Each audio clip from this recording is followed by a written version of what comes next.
Some secret tips to writing. First of all, write what you know. If you don't know anything, research.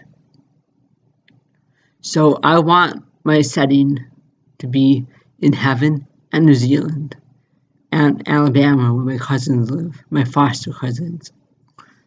So once a scene just appeared, it was just a paragraph. I told what happened instead of showing what happened.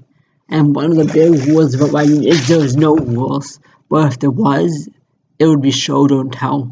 Sometimes telling is better. Sometimes showing is better. But it came from a paragraph to a page and a half. It came alive. I told the story of a suicidal girl who was rescued by an archangelic fairy.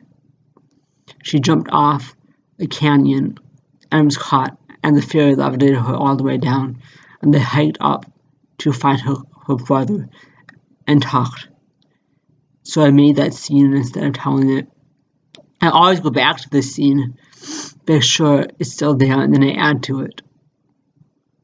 And so a lot of my stories, description, and I checked out this book, some Pilgrims at Tinkle Creek or something like that, and it was all description, and I was trying to read it because I love description. I want to get better at description, but I couldn't read it because there was nothing interesting in it. There was no plot driving the story.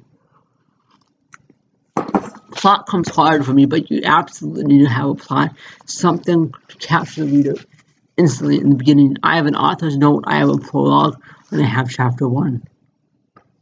So go back, look for your scenes that you wrote. You might be thinking, like, everything I write is crap. I hate it so much. The same God, I know something there used to be there, it's not. Rewrite it. Losing words sucks. But if you do, rewrite it and you'll realize it's better than it was before. If you look back and you miss your words, you'll realize that you actually do love what you wrote. So are you writing for your reader or are you writing for yourself? Because you should do both. Write from the heart.